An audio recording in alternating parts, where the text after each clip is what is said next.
Hello and welcome to the Gambling Files podcast, the podcast that has the absolute pleasure of presenting what I think both me and Fintan consider to be maybe the best episode we've done this year, and one of my all-time favourites. I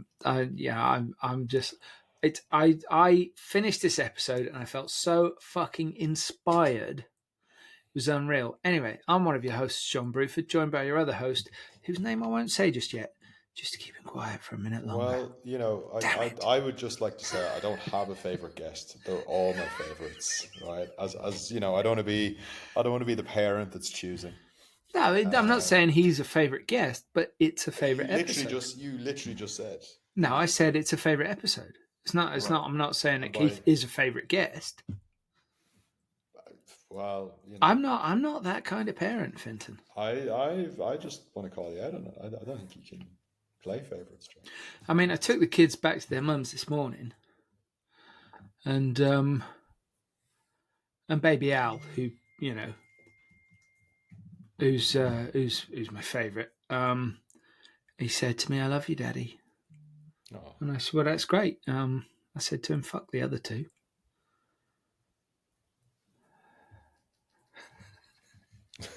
No, you didn't.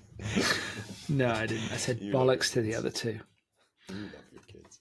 I do. They're great. They were really good value this weekend as well. Good. And obviously slightly bonkers because they're at that age. Mind you, I stayed pretty bonkers. But so this episode, I'm genuine. I'm really excited to put it out there, and I've hung on to it for a couple of weeks. So it'd be a little bit closer to Christmas. So it'd be like a Christmas gift to our listeners.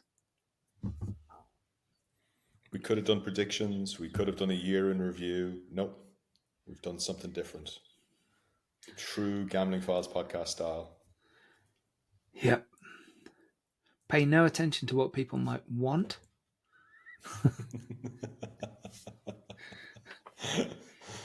It's like that wonderful line in the movie Airplane when... I can't remember the character's name, but somebody says to Robert Stack, and one of the genius things about Airplane is they cast 3 dramatic actors in really funny roles, and they play it completely straight and wildly over the top. So they've got Leslie Nielsen, who obviously went on to become famous for being a comic actor, but up until Airplane had been completely straight, dramatic. They got Robert Stack, who was Elliot Ness in the TV series The Untouchables, and was like this stoic, tough guy sort of persona. And Lloyd Bridges, Jeff and Beau Bridges' dad, who, again, just that sort of heroic Richard Widmark type actor. And they just had them in there playing it dead straight. But there's a line in Airplane that I think applies to our ethos here, which is... So this plane's coming in. They've got a pilot flying it who's got no experience of flying this plane. Pretty sure everybody's going to die. And somebody says to Robert Stack, who's the air traffic controller, I say to him, "Sir, should we put the landing lights on?" And he just looks really dramatically away beyond the camera and he says, "No, that's just what they'd be expecting us to do."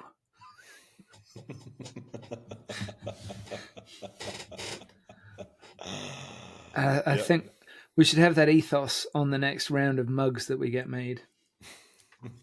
Ta-da! Should be shot glasses, I think. I want to get those mugs done where when you put the hot water in it the colour sinks and it reveals. Yeah. I love those. Yeah. They're not dishwasher safe, though. That's the problem with those. Are they not? No. Dishwashers fuck them up. Well, that's disappointing. Is that is the fact that you know that and I don't indicative of our very different sort of social tiers? I don't know, John. Let me put it another way, Fintan. I don't think have you got a dishwasher? I do. Okay, and I don't. Right. Okay. But like, it's 2025. Dishwashers aren't classist at this point. 2 dishwashers. Now, if I had 2 dishwashers, then Fintan, only somebody with a dishwasher would say that having a dishwasher is no indication of class. All right. You say it to anybody of my ilk, and they'll go, "Ooh, get your dishes washed, do you?" Dishwasher UK. Hang on a sec. Curry's dish. Oh, AO. Okay, AO.com. Accept. Hang on, are you looking at the cost? Yeah, because why is it taking me to the fucking... Fintan, it's not the price that's the issue here. Right, so the 500 quid for a dishwasher, 300 quid for a dishwasher. Oh, so we deserve shit dishwashers, is that what you're saying? Fine, then we'll go. So we don't deserve the £500 one. Oh, mate, 500's not even... No, they don't do Miele. Okay. Oh, you're throwing the brand names out there. Well, anyway, feels very attainable, John. Feels very attainable. I'm sure it does from the position of having one. But me, I just did the washing up with my hands, Fintan. Like a man of the soil. Just there. And I used to work as a kitchen porter, obviously the fancy phrase for dishwasher in a hotel restaurant. And I had like an industrial sort of dishwasher there, not a massive one, but a really hardcore piece of kit. And I still had to do a pre-wash. And do you know what I took away from that job, Fintan? What's that? Contact dermatitis. I was going to say wear gloves. Yeah, totally, 100%. No gloves supplied. Every KP after me got them supplied because I suggested that they, might want to do that, or they'll be sued by somebody that has the money to sue them. Oh no! The kitchen porters are coming for us. But no, seriously, those rich bastards. They changed it for all subsequent KPs. Yeah, not for me, but I was the reason that they changed it, apparently. And I still get it to this day. So enjoy your dishwasher. Yeah, I will. That I've got an actual chronic dishwashing injury. It's the modern equivalent of black lung from being down the mines with your donkey, whatever the fuck you used to do. Your little pit pony.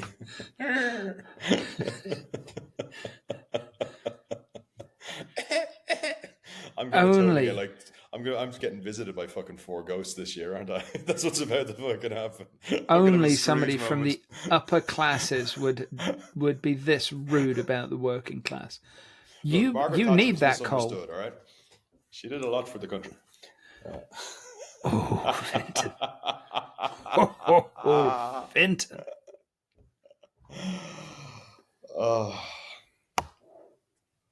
So yeah. Anyway, where were we? Who's our guest this week, John? That's a great question, Fintan. It's somebody that you know. So okay, I'll take this one. Our guest this week is Keith O'Loughlin. Keith is... You said that like a native Irishman. Well, my mum's side, my family's actually O'Loughlin's as well. So it could be related? I don't think so. But you never know. Ireland's a small place. So there's a lot of shagging going on there. That's true. Especially on your mum's side. Oh, easy.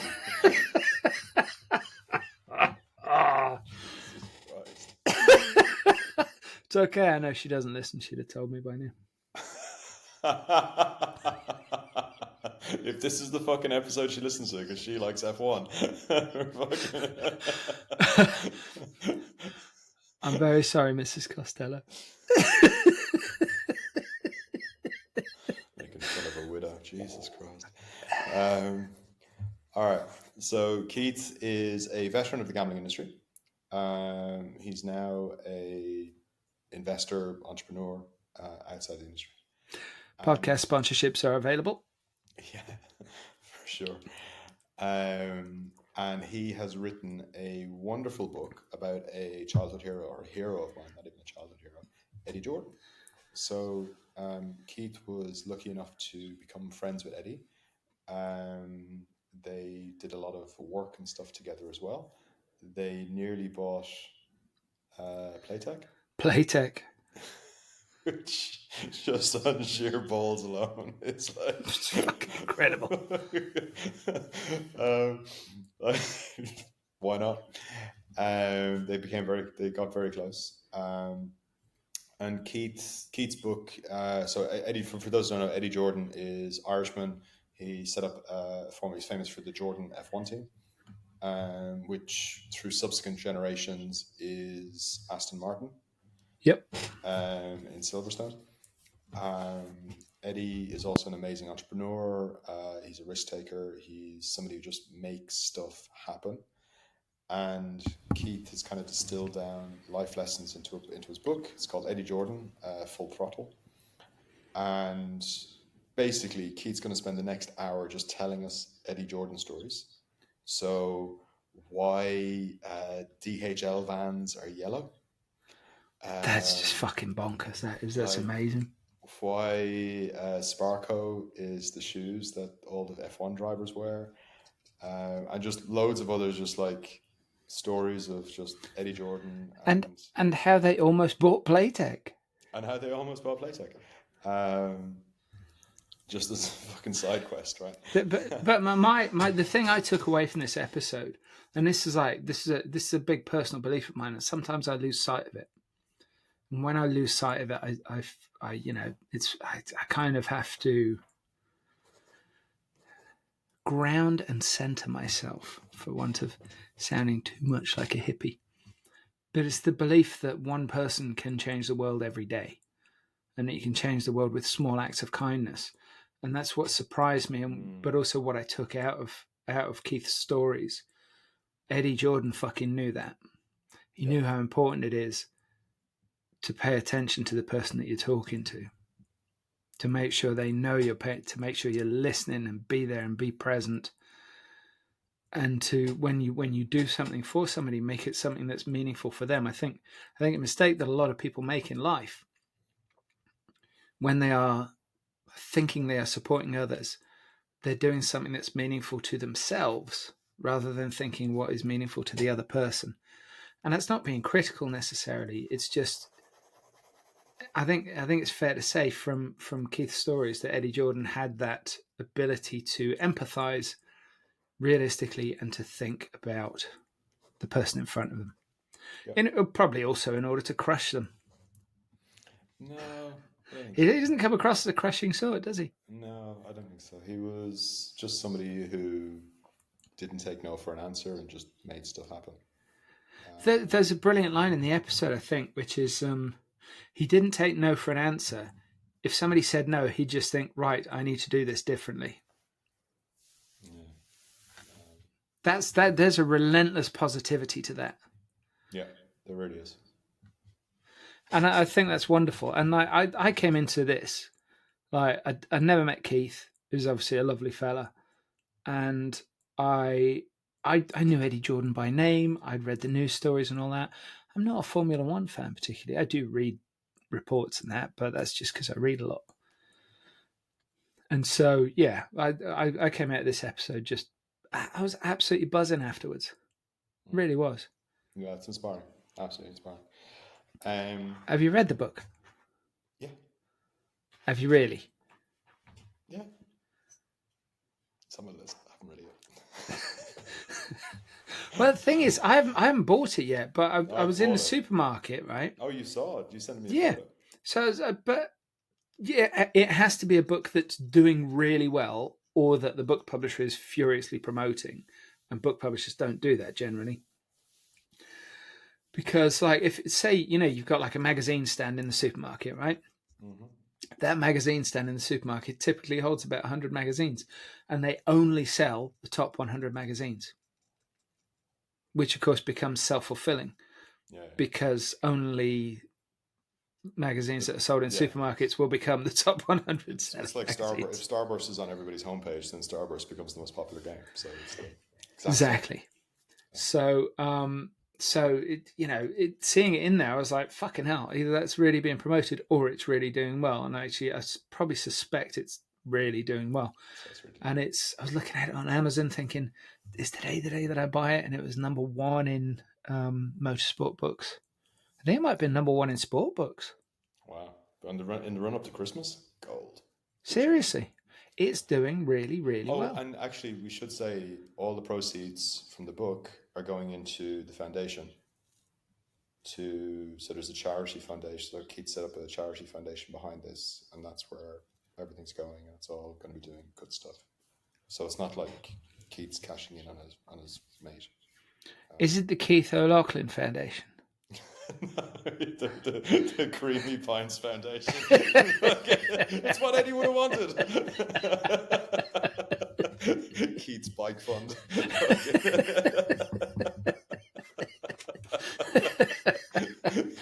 Oh, we're terrible people, aren't we? He's got Chris Froome just giving him a ride out every morning. Giving him a fucking tow, yeah.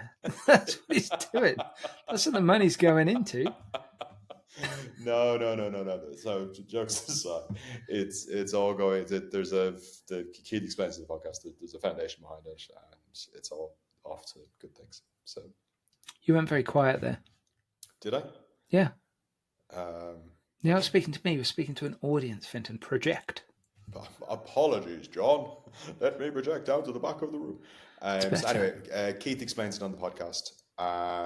There's a foundation. Proceeds go into the foundation, and lots of good stuff's about to happen. So, But I can promise you, if you give us the hour to listen to this episode, you'll go and buy the book. I can almost guarantee it.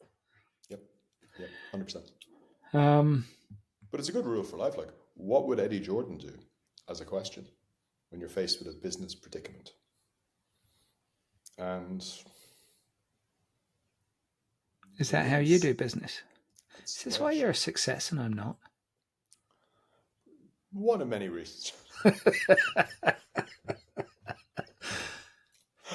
That's fair.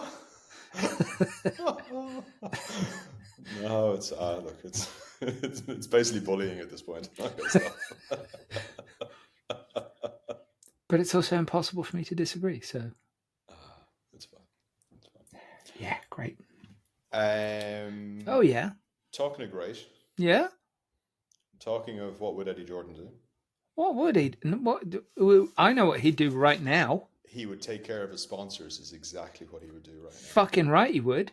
Because keep the money happy and keep everything else happy. Eddie wouldn't fuck about with his sponsors, Fintan. He looked after them incredibly well. Especially THL. Fucking great story. It's a really great story. I've been telling everybody. See that THL truck? Let me tell you a story. Dad, fuck off. I've heard it 5 times now. I don't care. Oh, Fintan, fuck off. That's my impression of your wife. Jesus Christ. It's not my best, and you've clearly never met her. And I've never heard her speak or seen her or anything. So well, I'm met her out weekends. So our wonderful sponsors. Yeah, who have we got? We have the magnificent Clarion. Oh. We are mere days away, weeks away from Ice Barcelona. Yeah, I think we're like 6. I think when this episode goes out, I think we're 6 weeks away. 2026. Jesus Christ. Yeah, it's close. But there's like seeing what the Clarion team are putting out on social media about things that are going on. It is looking really quite sexy. Yep, I'm basically fully booked now, so that's quite exciting. Oh shit! You haven't scheduled me, have you? No. As soon as you lose, there's always room for John. There's always room for John. Don't worry. I've got us an invite to a table quiz. There we go. Okay. Let's say you're good at a table quiz, aren't you? As long as it's about things that nobody else cares about. Movie, music, books. Yeah. The arts. Yeah. As long as it's the really obscure shit, I'm fine. Yeah, niche horror movies. Japanese exploitation cinema, 1988 to 1998. I'm your man.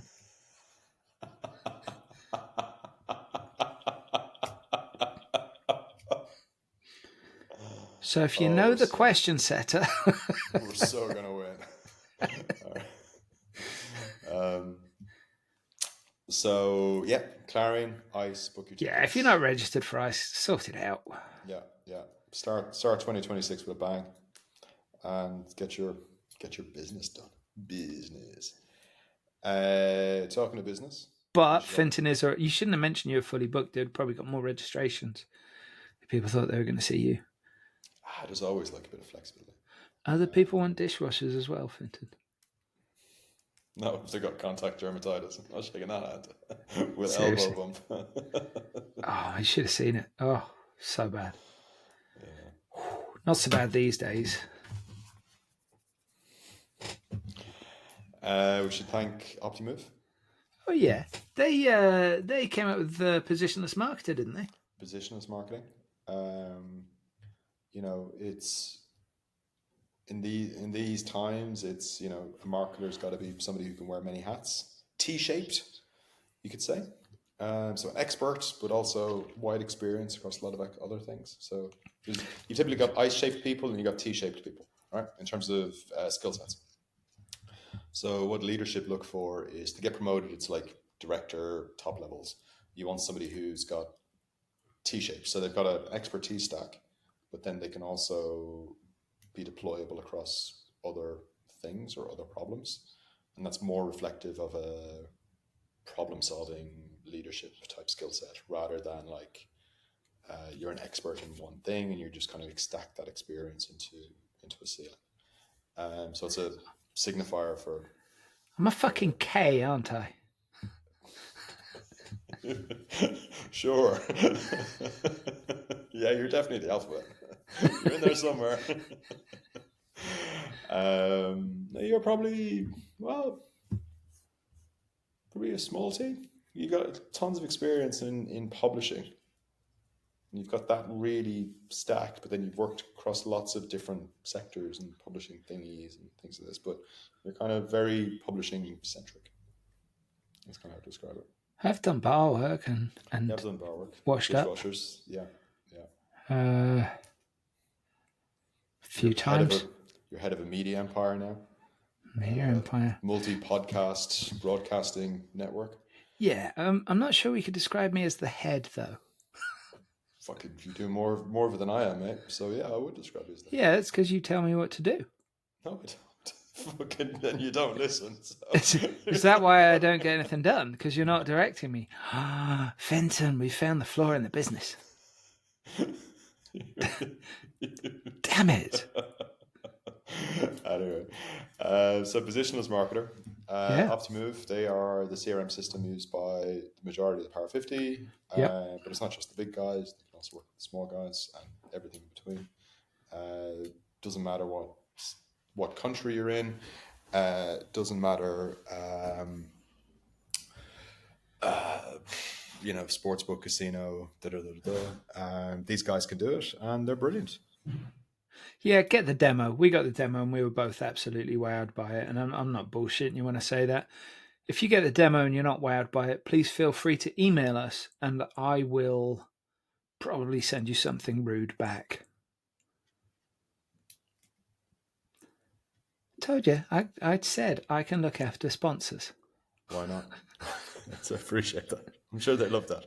Who else do we have, John?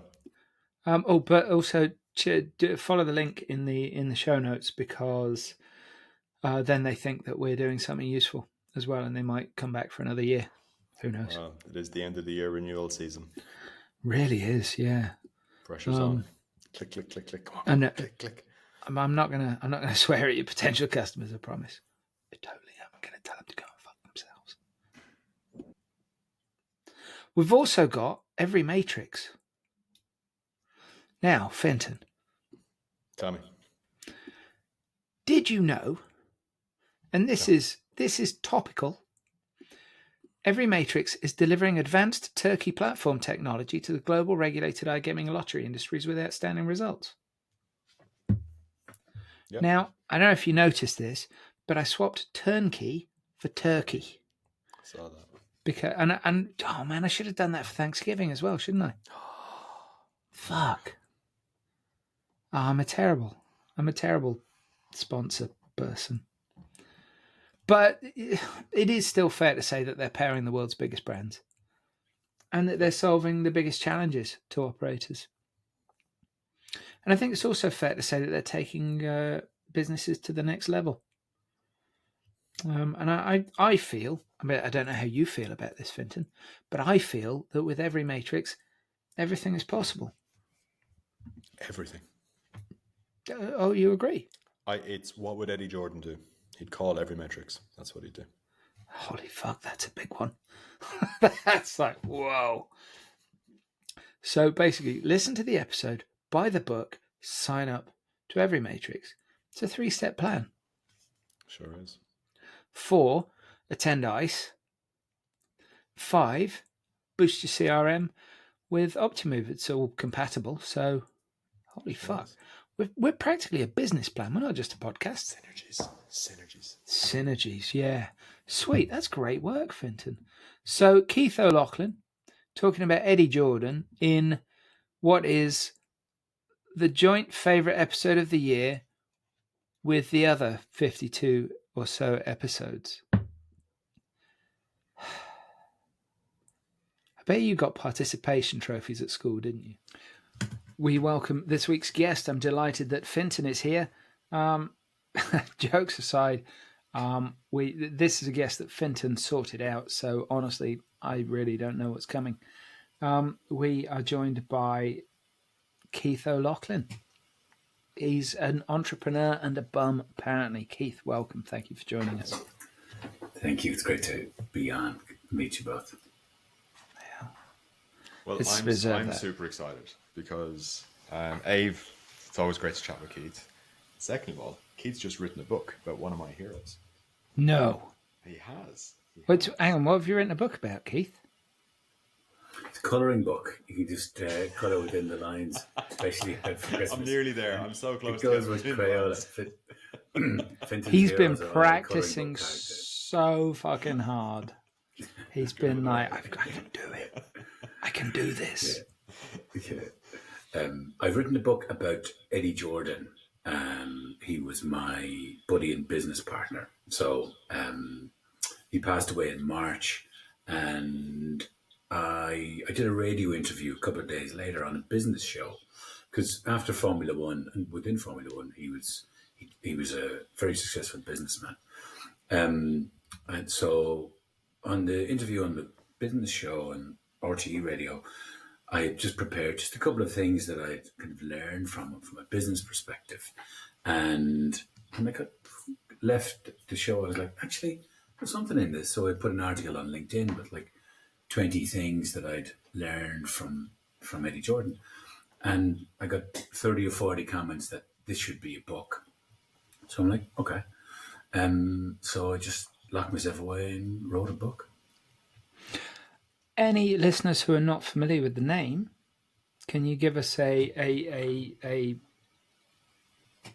compressed version of who Eddie Jordan was?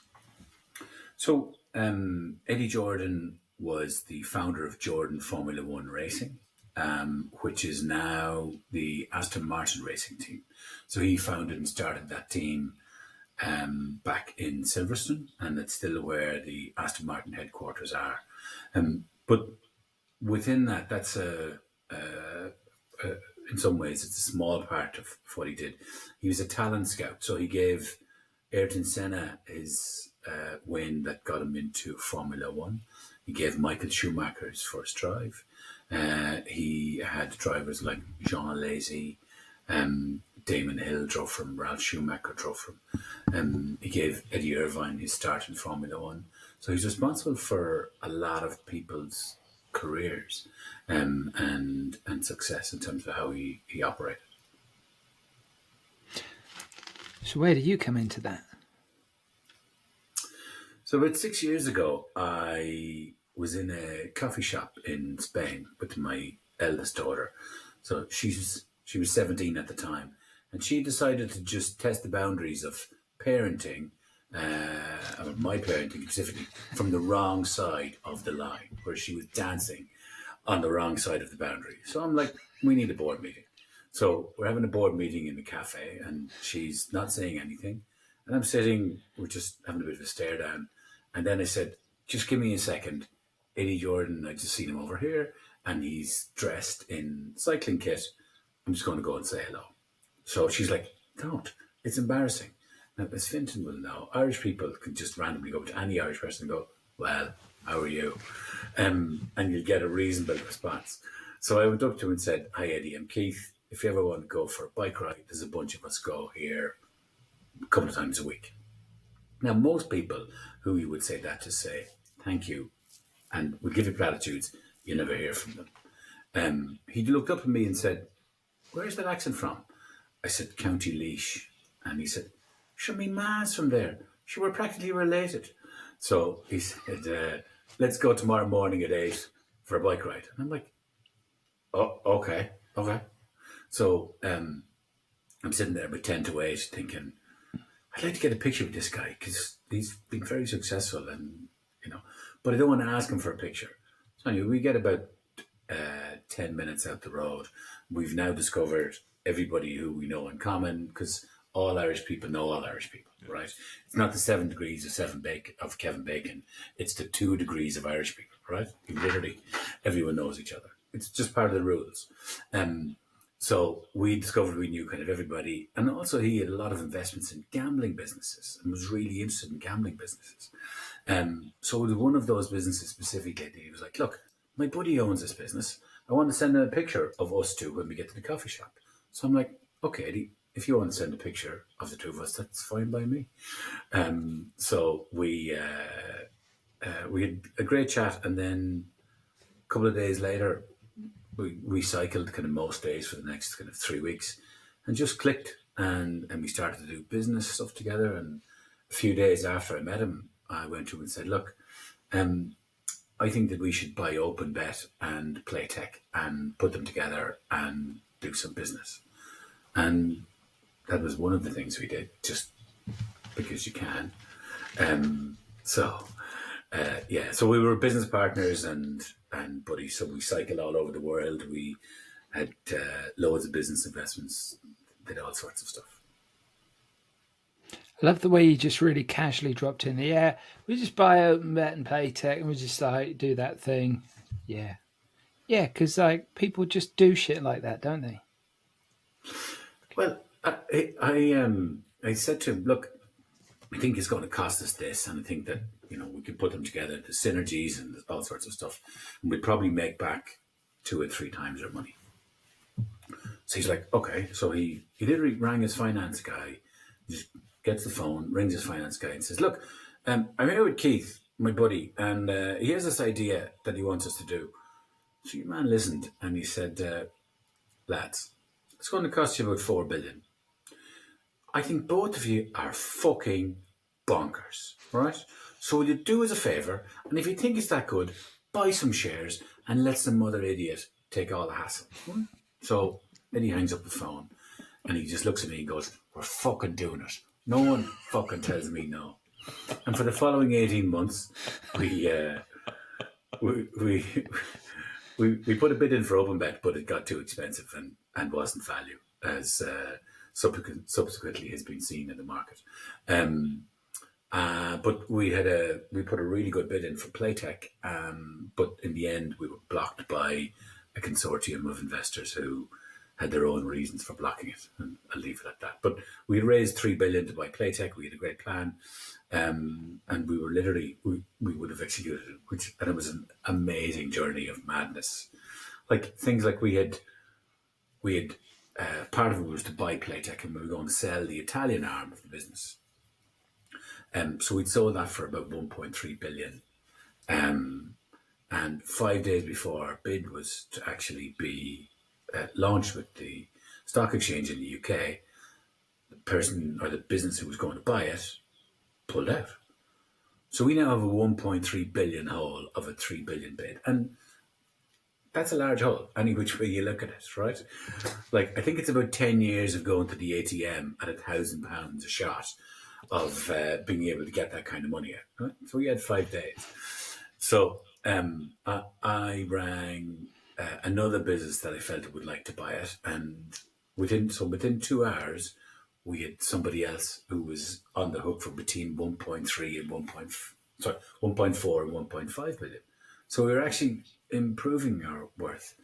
And I remember pacing around his apartment. We were on the conference call with this other company, and we were arguing over his 1.4, 1.5. And we finished the call, and I just said, we just spent an hour arguing over £100 million as if it's a tenner. Like, no, I'll give it, no, yeah, right. And it was surreal, but it was brilliant fun. But I'm glad we didn't, because interest rates went through the roof just after we were due to put our bid. So our interest bill originally was 50 million a year, so £1 million a week in terms of how we structured the deal, and that would have went to £2 million a week. So whatever length of time it takes to get money out of an ATM, it's hard work to keep £2 million a week of interest going. What was the day after like? Because obviously you've done 18 months of all that. Oh, sorry, you've done 18 months of all that work, and then all of a sudden, the deal hasn't happened. The next day, is it like just stay in bed, sleep it off, pretend it never happened, out on the bike, come up with the next idea? Like what's the post like on that?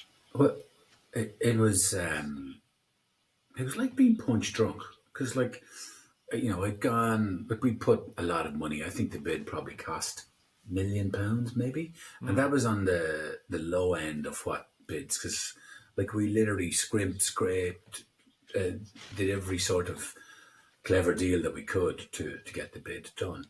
And we had a team of 40 people on. This is with PwC, we had Alvarez and Marcel. We had a proper bid. Eddie was in Cape Town, so it was the 5th of January when we ultimately had to pull the plug. And when we knew that we didn't have a chance, so the rules, literally within 10 minutes, if you can't do this, you have to inform the stock exchange. Otherwise, you get accused of insider trading or that type of stuff. So Eddie was in Cape Town, and I rang him and said, look, we don't actually have an option, so we have to do it. And it was a bit like, I don't know if it was like Boxing Day with no football. It was like the day after there's a big celebration, and the day after it's just like some kind of public holiday. You're just going around like, okay, what was all that? Eddie just went quiet. So his wife actually rang me from Cape Town and said, listen, if this fella doesn't start talking soon, you got to come down here and jolt him back into life. So I think it took about a day or two to do it. But I'm very philosophical in life, that everything happens for a reason. And when I remember talking to Eddie a couple of days afterwards, and we were like, look, it tees you up for something else, or something else will come along, whatever. So there's a few other things that have all happened because of it. So, but yeah, it was fun, and there were fun things. Like I remember going down.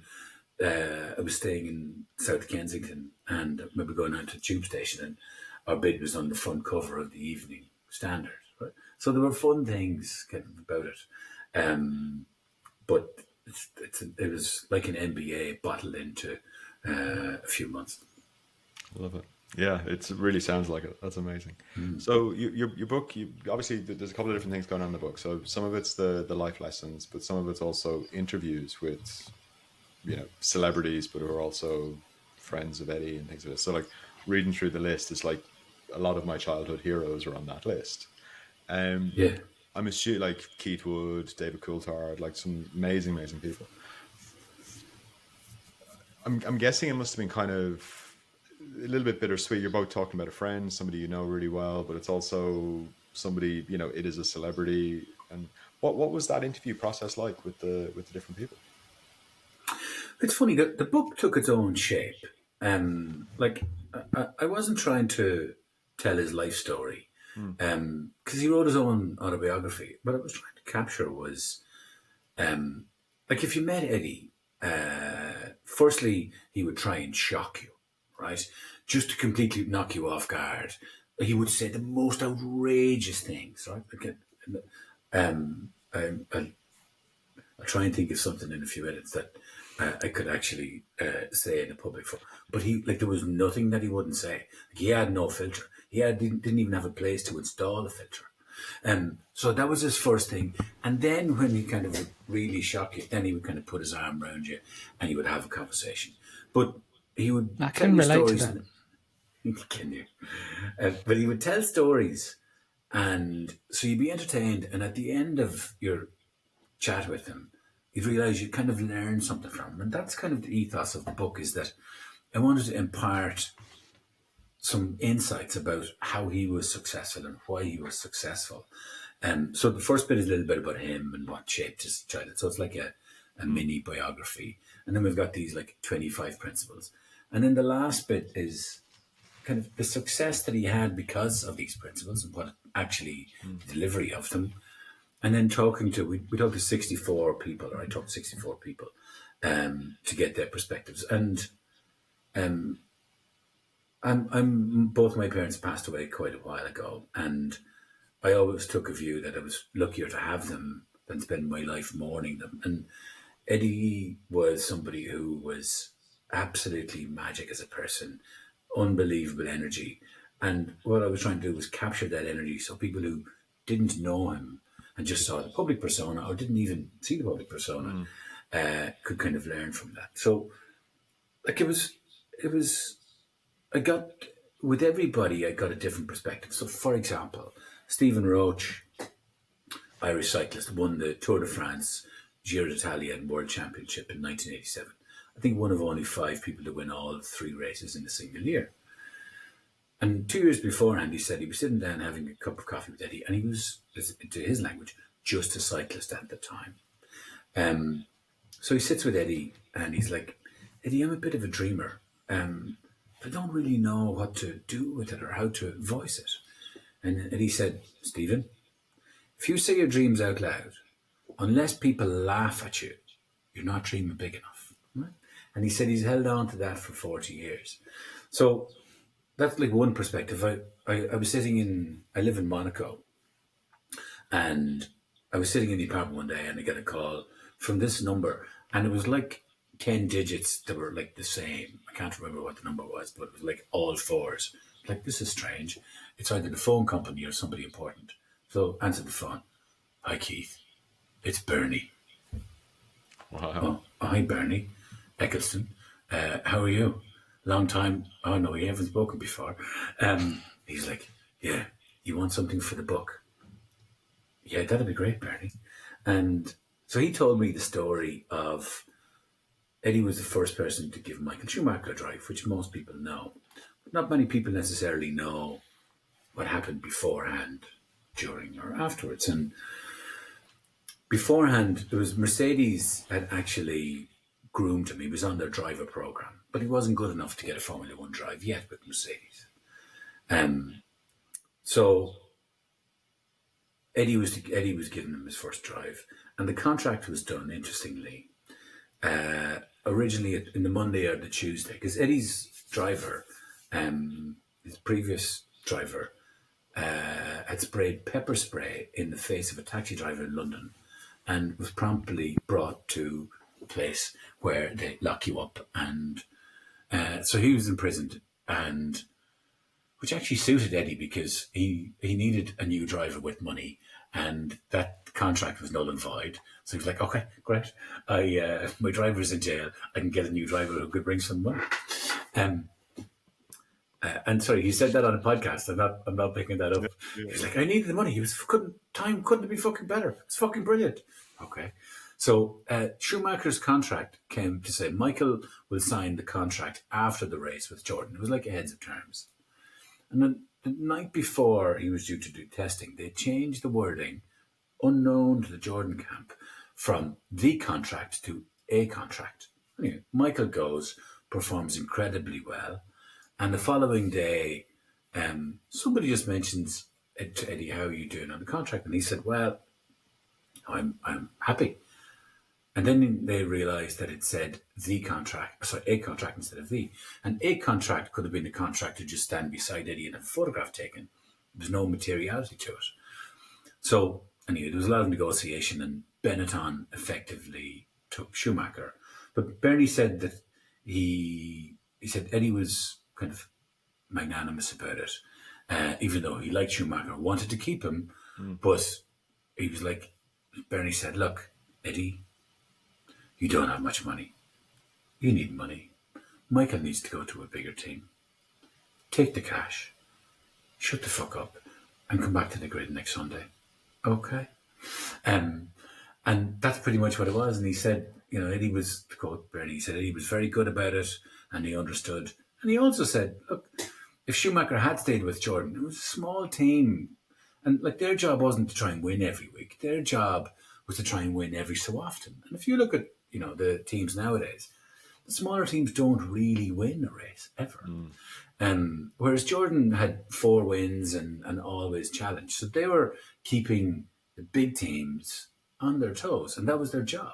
So Bernie made sure that the small teams had money, and every so often, if they were under pressure, Bernie might slip them a briefcase of cash or say, look, I'll pay for your plane this week or whatever it is.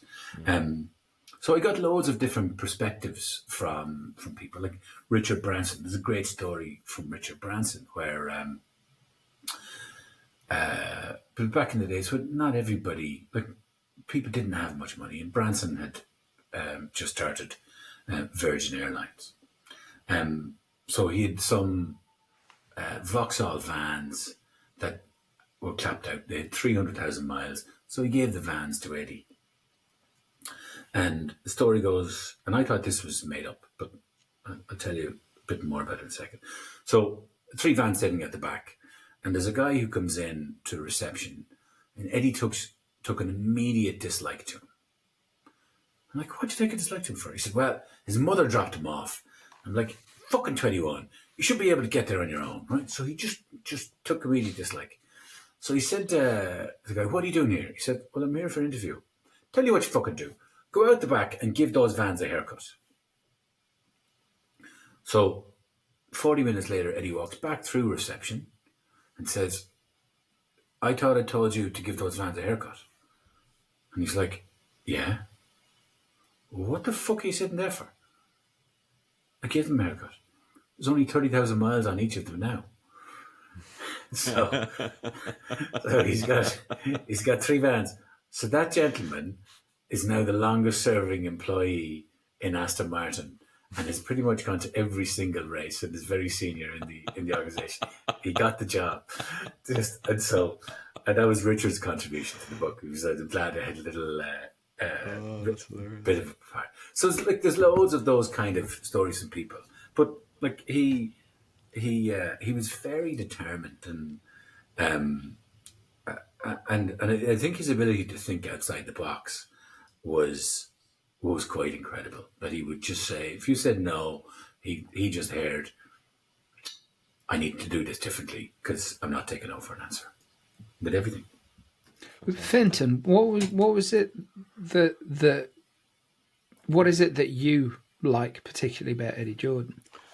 Oh, I think as an Irish person, there's very well, particularly in like the 80s, 90s, there was very few operating on the world stage. Particularly, an F1 is as much business as it is sport. And I think, for me, Eddie as an entrepreneur, he was trained as an accountant. His origin stories into racing is like he was racing go-karts himself. He got into it during, I think there was like, there was some, anyway, he was out. It was a bank strike. It was a bank strike. And so he went to Jersey. Yeah, so he's just racing karts and stuff, and he kind of just took it from there, and he kind of worked his way up the formulas, and he, but it was also like there's all these like little stories, like Keith saying around, like Eddie would rent Silverstone. He would block book the Silverstone track, and then rent it out to the other teams for testing.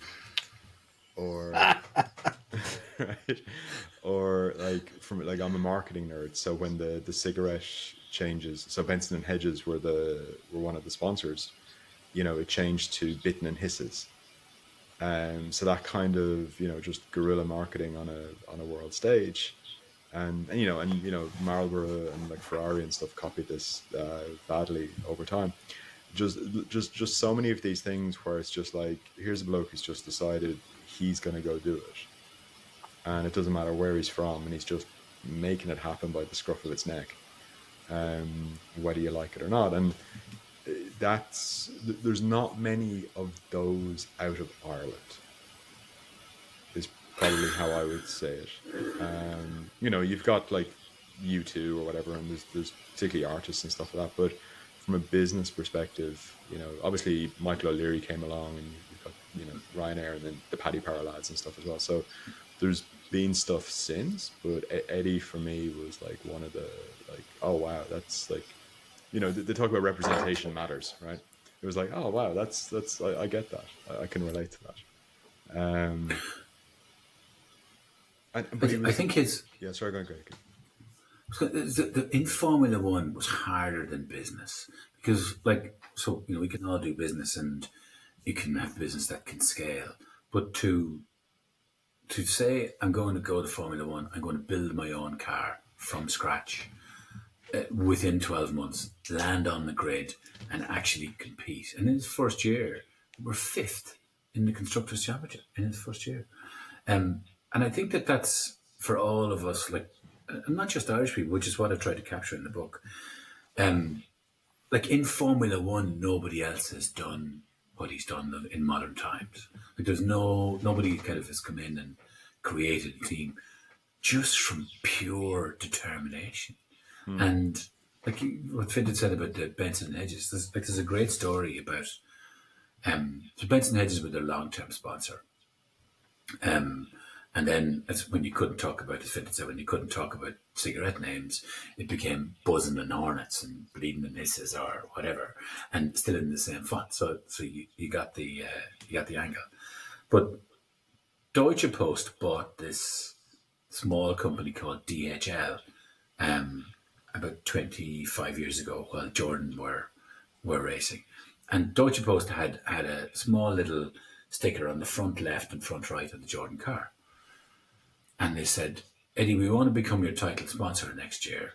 We're going to put our new brand, our new acquisition, DHL, on the side of the car. So it's a small problem. A problem, he said, but we're going to have to change the car to be white because DHL is red and white. So he's like, no problem at all. So he rang his buddy Nigel Northridge from Benson Hedges and said, Nigel, we've a different main sponsor on the car next year. It's going to be DHL. The car is going to be white. We'll still keep a bit of yellow for you on the, around Benson Hedges. And Nigel's like, you will fuck. Right? He said, if I have a look at the contract says the car is yellow or we're gone. So Eddie's like, fuck. And he's like, I'm not letting money go. Like once he had a sniff of money, no way. Right? Fucking not letting it go. So he's like, so he rang Deutsche Post back and said, lads, I'd love to take your money, but I don't believe in your brand. So unfortunately, the answer is no. Now, I might be able to help you. Do you know what I can do? If you let me come to your next board meeting, I'll tell you, I've got an idea. So they're like, no, we don't allow external people to our board meeting. He said, well, then it's no deal. So I said, okay. So he walks into the next board meeting in yellow Jordan overalls with a yellow umbrella, yellow cap, hands out a presentation to all the board of Deutsche Post and says, let's open up page 1. So there's 8 white vans. He said, you see, the first one is DHL, white and red. Next one, FedEx, white, blue and red, and all the other white vans. Turn the page. 7 white vans and a yellow van. And he was like, next page, 4 white airplanes. Next page, 3 white airplanes and a yellow airplane. He said, if you change DHL colours to be yellow and red, I'll put you on the car. And they're like, who's this fella? Huh? Is there a candid camera on the wall? What? So they were like, would you ever? Anyway, so they said, look, we'll come back to you, but the answer is no. Shut the door on your way out, will you? But anyway, they had their internal discussion and then rang and said, actually, we're going to change our colours to be yellow. To which he said, okay, you can license my yellow I'll charge you a fee to use the yellow colour. So for about 10 years, he collected a royalty on the DHL, colour. And I remember sitting with him, and we were listening to something in the car, and an advert came on for Coldplay's tour, and the song Yellow came on, sponsored by DHL, and he just sat back and grinned. Didn't say anything, he just grinned. So, like, there are a few stories like that of absolute marketing genius and pure determination. Oh my God. When I grow up, my word, that's brilliant. But, and I'll give you one from Puma, right? So Puma weren't in Formula One, and they came in and rang Jordan and said, look, guys, I know you helped to promote the brand. We want to go into Formula One. So Eddie took a look and realised that they weren't health and safety approved for their shoes, and you had to be in Formula One. So he's like, fuck, I need to sort this. So he saw this Italian company called Sparco, rang them and said, look, you're approved. Will you talk to Puma? So he bring the two of them together. And so Sparco created the soles, Puma created the uppers, and Jordan were the first team to use them. Those same shoes and Puma gear is now used by Aston Martin and Ferrari and 5, I think, of the teams in Formula One. And those shoes, which became Speed Cats for the general public, in the first 10 years, sold 28 million pairs in the first 10 years. And in 2024 alone, it was one of the top 5 sellers for Puma. So it's just, that's the kind of thing about thinking outside the box. And those are the, like, in some ways, it's a life book or it's a business book. But what I'm trying to do in the book is to tell stories about how you can think outside the box and references that we can all kind of apply to whatever we do. I love it. Amazing. So, and I think that's probably the next follow-up question then is in terms of the life lessons. So thinking outside the box, it's easy to say, it's hard to do, right? And I think that there's plenty of examples for that. What's the big lesson you took away from your time with Eddie? I think to think big. I think that, like, even so, you know, I've written the book and set up the foundation, and like, I'm not even the best writer in my own house. Right, I've got 3 daughters, and each of them are better than me. Right, so I'm ranking kind of well down the thing. And so when I started to write a book, to think, you know, how big could this be? And all the proceeds go to his. You know, I set up the Eddie Jordan Foundation as well with his family. So all the proceeds go there. So it's not been big for me, but it's to see how big it can be. And I've had to stop myself a number of times when I'm thinking, but why am I limiting this? Because we limit our behavior, and we limit our thinking in so many things, just subconsciously. So I think that's probably one of the big lessons that I've got. And, you know, just how to think outside the box and really look at things in different ways. Like, he had an ability, no matter what it was, to just look at a different angle. Like, I drove with him to Courchevel from Monaco for his 75th birthday for a ski trip. We were there for 3 days. So the day before his birthday, and the day after. So he goes in and he buys a 3-day ski pass. He's having lunch on his birthday. The ski instructor says to him, Eddie, it's an awful pity that you didn't just ski today, because when you're 75, you get 50% off the ski pass. And he goes, okay, file that away. So as we're leaving 2 days later, we're leaving 11 o'clock in the morning, 6-hour drive ahead, and it's raining. And we're just driving out of Courchevel. I go, pull in here, fucking pull in here now. So I pull in, and he jumps out of the car. It's lashing rain, and he just disappears. And he comes back with 120 euros of cash, just fanning it. And he was going, it's fucking my money. It was never their money, right? So he got back in to get a refund for the 2 days of a ski pass that he was 75. And he was like, I got the money, you can have it. It's fucking my money. And so it's those things that he never let himself off the hook right? And it was so we can all say, actually, it's too wet to go for a walk, or I'm too tired to go for exercise. Like that was his thing, that every single day he held himself accountable, and then he held everybody else accountable, because only one person can let you off the hook, and that's yourself. And like we did this cycle, so we cycled everywhere we went. So I think 2 years ago we cycled in 6 different countries. It was great fun. But we were in Cape Town. We did a race. It was 120 kilometers, and I thought, look, there was 7 of us doing it. Beautiful day in Cape Town, and everybody said, look, it's an amazing route. Enjoy it. Have a couple of coffees on the way. Have fun. So 7 o'clock in the morning, we're there, and Eddie just goes, right, everybody, have you peed yet? No. Go and fucking pee, because we're not stopping, right? I don't give a fuck whatever you need to do. We're not stopping. Okay. So we got around the course in 4 hours and 2 minutes. He was second in the over 70s category, right? Which is a decent time. And he just crossed the line and goes, fucking 4 hours next year. We have to beat it. And I'm like, dude, you've done second. It doesn't matter. So we go back home, have a shower, and he says, right, we're going for lunch. So we go for lunch, and I sit down at the table, and he doesn't sit down at the table. We're in this huge, big, open-air place. He goes and sits up behind a drum kit and realises that it's his band. And he plays 2 hours with his band, having cycled 4 hours at 72 years of age. His thing, he just never let himself off the hook for anything. He was like, no, we can always do it. And it's most of these limitations we have are in our mind.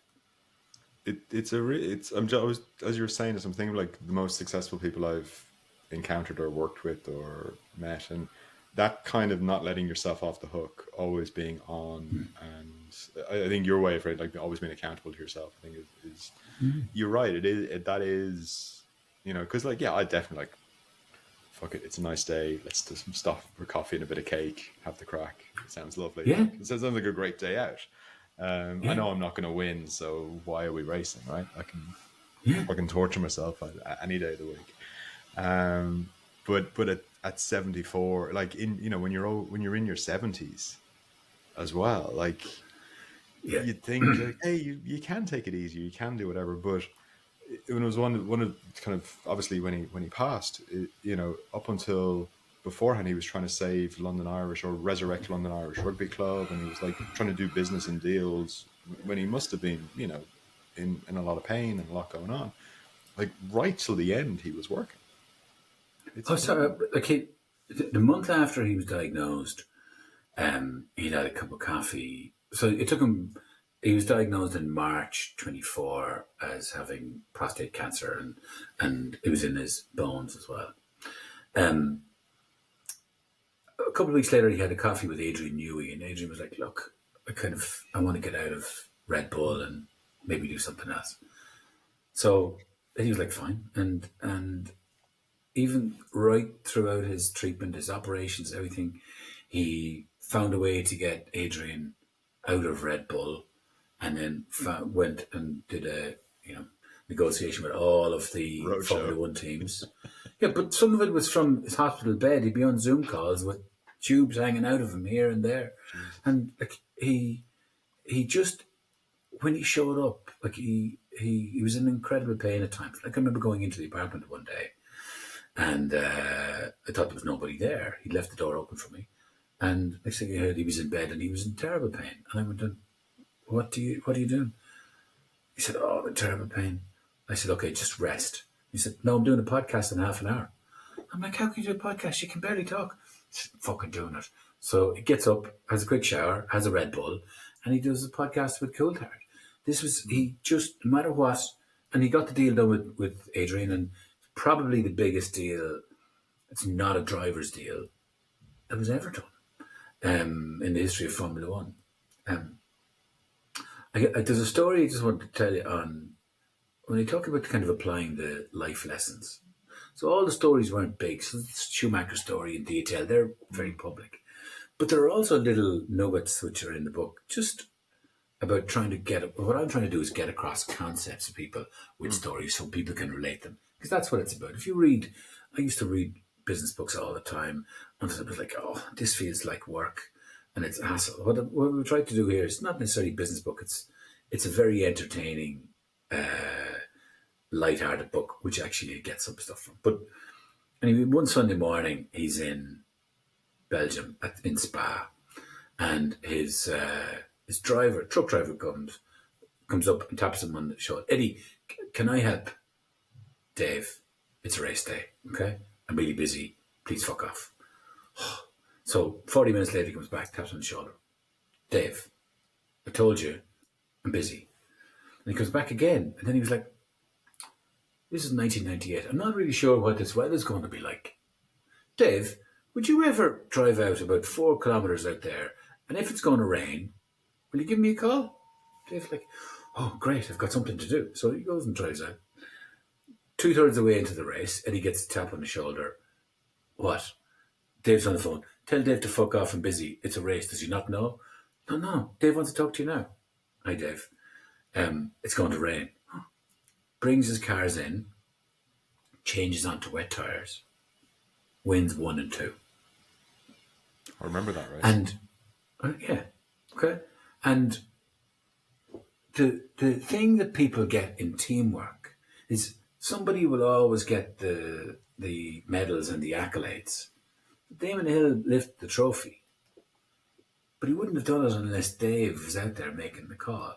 And that's the thing about teamwork. I could talk teamwork theory for days.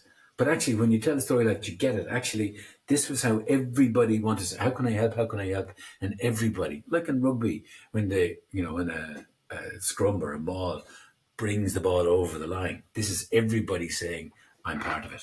Only one person can touch it down, but everybody makes it happen. That's what they did at Jordan. And that's a really good kind of little story. So there's loads of those peppered throughout the book. Amazing. So when you're not writing books, what are you up to? I still do a little bit in gambling. I'm chairman of Christchurch Casino, which is a digital platform based, focused on New Zealand. I've got a odds comparison business. Outside of gambling, I have a couple of tech companies. I've got a bicycle company. I've got a pharma supplement business. Bits and bobs. Busy. That's it's busy. Yeah, it's busy. That Christchurch thing. It's funny you should mention that. Oh, it's not funny, haha. No. I've been thinking that. So there's a guy in the town that I live in. I live in this fucking tiny town in the arse end of nowhere, right? I was born in a similar one. I know them. And it's great. Don't you? I'm from a similar town, 45 minutes that way, which is in the arse end of a different nowhere. But there's a guy in this town. His name's Gwilym. I'm in Wales, and he did this crazy thing. Like we had this. You may have experienced this in Monaco, but it probably didn't register the way it did here. But we had this fucking heat wave in the summer that was just incredible. It was like hitting 30, 32 degrees, which just never happens. Gwilym, in the middle of this, decides he's going to set a fucking record, because he's in a wheelchair, set a fucking record for wheeling all the way across Wales to the coast. Right in the middle of that weather. And he did it, and he set out at midnight to do it. Absolutely nailed it. Next plan, him and his missus are going to go down and set the record for New Zealand. I'm like, fuck.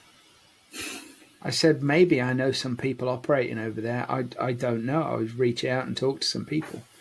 But maybe I can get you a little bit of assistance while you're there. So, Keith. Keith, do you know anybody there? Yeah. Tell Willem to fuck off. No, I definitely have them, of course.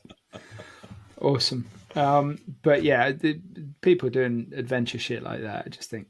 Because my daughter uses a wheelchair, right? Okay. And when she sees people in wheelchairs kicking fucking ass, it actually means the world. And she taught me what representation means. Like people, middle-aged white men, we talk about representation. Oh, well, what the fuck do we need that for? First time she saw a character on Postman Pat in a wheelchair, you should have seen her fucking face light up. She went, "Daddy, she's just like me." I'm like, fuck, this is really important. That's good. Love that. Sorry, got sidetracked there. It's all right. Important, man. From the heart. That's good. That was good. But yeah, Eddie Jordan, like, and I'm not. I hope this doesn't sound rude. It's not intended to be at all. Like a character that I was certainly aware of. I'm not somebody that's interested in Formula One, but I was aware of him. I was aware of the team, and all of that jazz. But I'm going to go by the fucking book now. I've already looked it up. It's anybody that's interested, it's available on Amazon and all good bookshops, and it's called Eddie Jordan Full Throttle: Lessons from a Life of Motorsport, Money and Mischief. And I can't help thinking, Keith, is there any talk of the Playtech deal and all of that in there? Yeah. Fintan, why isn't this in the Gambling Book Awards? That's a good point. We missed it. We did. We missed it. Because we launched the Gambling Book Awards a couple of months ago, and it's for books gambling themed or gambling adjacent. Yeah. It is, of course, at the judge's discretion or at the organiser's discretion to allow late entries. I'm sure we could squeeze it in. It is for a good cause. He was a big. He loved investing in gambling stocks. He was because. But he loved all sport, and he had a great understanding of sport, and he was also friends with some of the founders of Evolution. So he was quite a significant investor in that over time, and had done very well. But he'd invested in businesses like Entain and Flutter, and so he knew a lot about it and invested a lot. And yeah, so I've covered it because it was. It was a huge deal for him. Like the Playtech acquisition would have been the biggest single deal that he did. Like, it's like, in terms of the money that we had raised. Like I remember, it was mad. I remember going into one of our debt partners, and they were giving us 600 million. And I was in our lawyer's office, and there was so much going on. It was so intense. And, I was in the lawyer's office, and I go in to meet the bank. And he asked us to get 600 million. 20 minutes later, we shook hands, 600 million, fine. So I come out and I'm on my way to the next meeting, and our lawyer said, "Didn't go well, did it?" I said, "No, it did you?" He said, "Well, what was the outcome?" I said, "Yeah, we got 600 million. He was like, "You went in there and in 15 minutes, you got 600 million, and you're not fucking dancing up and down." I said, that's done now, right? I have to do the next thing now, right? So just... So it was those kind of, it's quite surreal. But yeah, it was, and he loved it. But, and even it was mad stuff, like silly. Like he, one of the things that I kind of learned from him is at one stage he had a private jet, the biggest boat ever built by Sunseeker, drivers, his own fleet of drivers, all that stuff. And in the end of his life, he was like, none of that shit means anything. So he cycled everywhere. So, like, during, one of the big meetings with the lawyer, he'd cycle in, tied his bike, or locked his bike to a pole in Pall Mall, and just came down, and there's a picture of him with his with the lock, where somebody just gone up and nicked his bike. But yeah, I'm sure he had like a truck following him with like spare bikes or something, like a Tour de France rider, right? Pretty much. But he was brilliant. We loved music as well. I was like, "Why'd you get into music?" He said, "Because when I was younger, I wasn't the tallest, so I had to find something to get the girls." Right? So he was like, "Music is good. All the music guys always get the girls." So he started playing the drums, and then he could play the spoons. So drum kit's kind of hard to carry around with you. So he would play the spoons. So I'm with him one day, and this is about 3 years ago. Fintan, you've seen, it's a big Irish thing, playing the spoons. Yeah. But he He said, right, we'll go for a pint. And I said, okay, we'll call an Uber. He says, I'll call an Uber. We're taking the bikes. Okay, so we cycled into central London, had a pint in the Toucan, and then his son came in with Lewis Capaldi, who was a mate of his. So we're standing there outside where Eddie and Lewis are having a kind of competition as to who has the most selfies being taken by him, whatever. So he's like, fine. So that's done. And he's like, come on, let's leave these young fellas and we go and have dinner. But the lads followed us for dinner. We went to Little Italy on Dean Street. And within 5 minutes, literally within 5 minutes of sitting down, Eddie has his spoons. He's got Lewis Capaldi and everybody else around the table, and everybody's up shouting and saying, "It's 6:30 on a Friday, right?" The place is going wild because he just loves music. Like, he's played the drums for Bryan Adams. He's played the drums on one of Chris Rea's albums. He's used to do the concerts at Silverstone. Last year he did a gig where he played the drums for Rod Stewart in a gig at the Shard. So he just was, everything was possible. That was his motto, and that was his ethos. Love it. Absolutely love it. Thank you so much. That is cool as fuck. Everything is possible. I think that's the... It was cool. But stuff like at the Grand Prix in Monaco, right? Take the kind of warm-up is on a Thursday, then your Friday, Saturday, Sunday. So he would do gigs, and gigs were with his band, like 15 minutes, 10 minutes of a bit of a talk. Over the 4 days in 23, he did 20 gigs. And he'd come on, and I was summoned, right, come on, you look after cash. So he'd do the gig and then hand me a pile of cash. Stick that in your bag now and do the next one. So I was actually literally the bag man as he went around hopping from one yacht to another with his band. At one stage, he just, there was nothing that he wouldn't do. I wish I had that kind of energy now, never mind in my 70s. That's brilliant. Same. And there's a little bit of what the book is that, look, we all need people to try and, inspire us. Doesn't mean we need to be like them.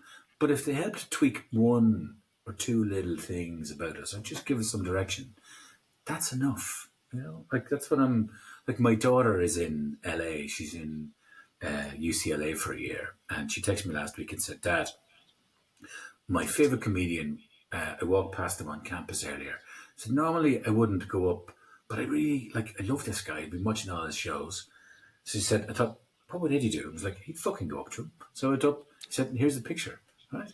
And even if it's little things like that, it doesn't have to be life-changing, because every little thing in life, it's like it's all a continuous way. You're either getting closer or you're going further away. And all of this is to just try and give us a little bit of a compass to say, what should I do in this now? And small things. Like, it's interesting when you mentioned the story about the wheelchair. When we would cycle together in Cape Town, so he lived 6 months in Monaco, 6 months in Cape Town.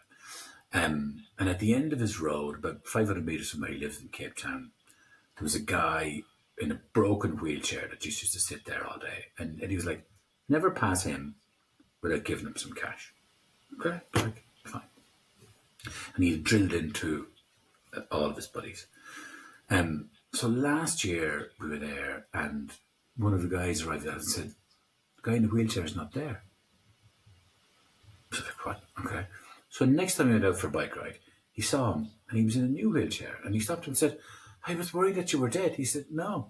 He said, Eddie had given me cash to buy a new wheelchair. Fine. But he said, the difference that made is I could now use my wheelchair to go down to the bus. Because I can get on the bus, I was able to go further, and I've actually been able to get an apartment to live in. So he said, that money that's helped to buy my wheelchair has enabled me to change my life and to get it back. Right?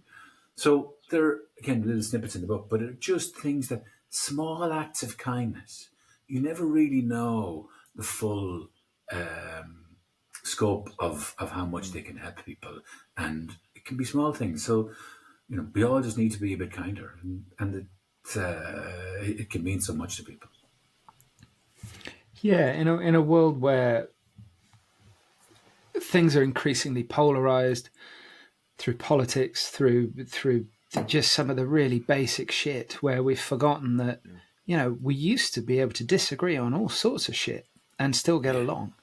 Yeah. And now it seems, no, you're in that tribe, you've got to hate that tribe. And I'm like, I'm just fighting against that kind of shit every day. I know loads of people whose politics are absolutely fucking retarded. Yeah. Doesn't mean they're shitty people. It just means their brains are malfunctioning. But, you can have a conversation about it. We don't have to not get along as a result. We still have far more in common than we have dividing us. Yeah, And I absolutely. think we've forgotten that as right across the board, and social media amplifies it.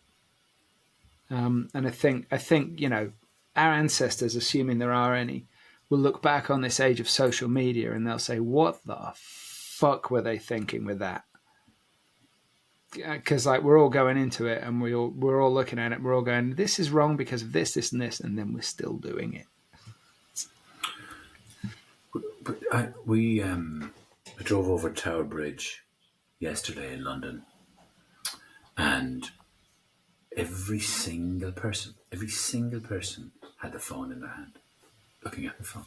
Right, take That blows my mind. Every single person. It was busy. Like, it has become, the mental health side of things with people comparing their lives to Instagram. Like, and I was in Marbella over the summer just because I have a house close to it, so I just popped up for the day.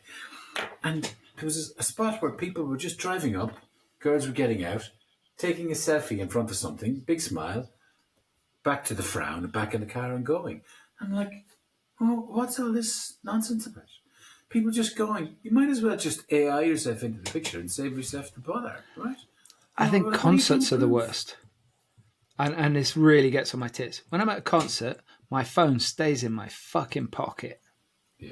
Because I'm at a concert and I want to be there and I want to experience it. I want to jump up and down and I want to show the artist how much I fucking appreciate them. I don't. And I'm surrounded by a sea of people with their phones up like this. And I just think, when are you going to go back and watch that? Nobody watches it. When you could be here watching this now. Yeah. Just fucking be here. Yeah. It drives me mental. And I remember when I first moved to London, so 25 years ago, I'm from a small town, like I say. And my friends that had been there for a while all said the same thing. You have to change your body language or you're going to get stabbed. Like, because I wherever I am, I walk around like I fucking own the place. I'm short ass as well, so I'm the worst kind.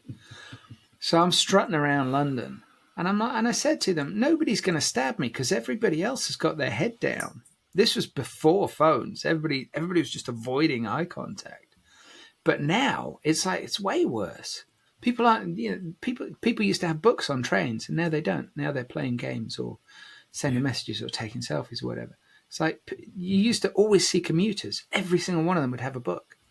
Yeah. And now you might see somebody with a Kindle, but not an actual book. And it's kind of like, and I used to always spot other people from Ludlow as well, because they'd also have their heads up. It was like prairie dogs seeing each other. I love that. And I never got stabbed, oddly enough. Because nobody could fucking see me. Sorry. That's it. Would you know that thing at the concert? Everybody's up like this, and of course I'm only 5'6", so seriously, I can't see a fucking thing. Bastards. But anyway, sorry, digressed again. I shouldn't be allowed to do that. So Keith, the book is out, and it came out in hardback the 23rd of October.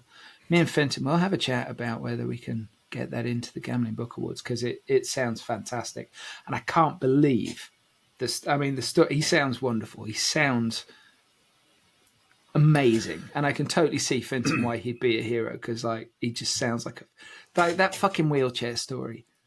It's like it might be a small thing for Eddie Jordan, but he's changed that fucking dude's life.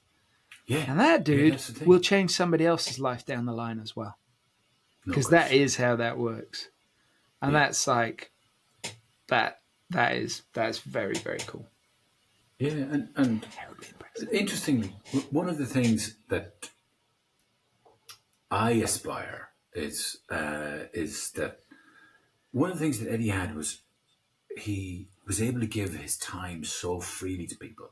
Like if you asked him for money, he'd be like, fuck off, right? But if you asked him for his time, he would give it, and he would give direction, and he would listen to people. Like I've got 3 daughters. They're 23, 21 and 17. And they all had brilliant relationships with him, like brilliant. And he used to try and shock them all the time and say what fellas they were with, particularly in front of me, and like things that are not repeatable here. But they all respect him because he talked to them as individuals, not as kids, and was interested in them, and he gave people time and was always present with them.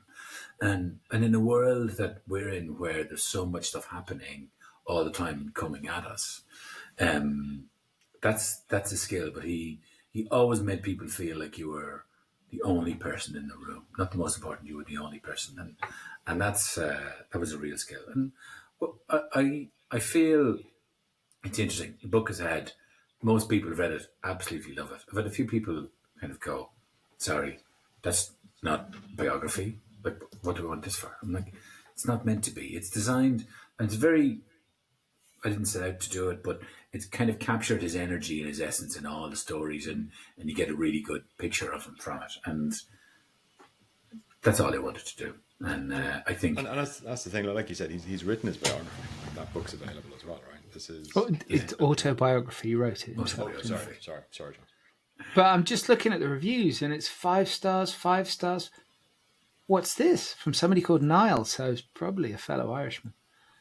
Shameful piece of pulp. There is one bad review, but everybody else is like, this is fucking great. And this one guy's like, 0 personal stories. Well, that doesn't sound right. You need the one negative story to make all the 5 stars real, right? So if it was all 5 stars, it'll look fake, right? Yeah. You do need that one negative, and now it's like, oh, actually, the 5 stars are real. But it's positive. But you'll also get.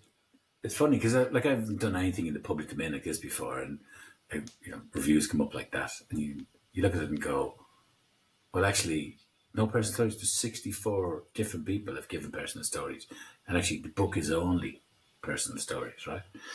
And I remember I was chatting with my brother, and I said, it kind of annoys me, and he was like, look, he said, there's a friend of mine in the restaurant business, and he owns loads of restaurants, and he said he's often had reviews 2 weeks before the restaurant opens to say that the service was shit, the staff were shit, right? There are people that's what their job is, okay? They want to just go and just fuck everyone off, right? And he was like, don't worry about it. A friend of mine in Ludlow, right? She used to work in this cafe. They used to do the most fucking amazing sandwiches. Ludlow. It is a fun town. It used to be a lot more fun.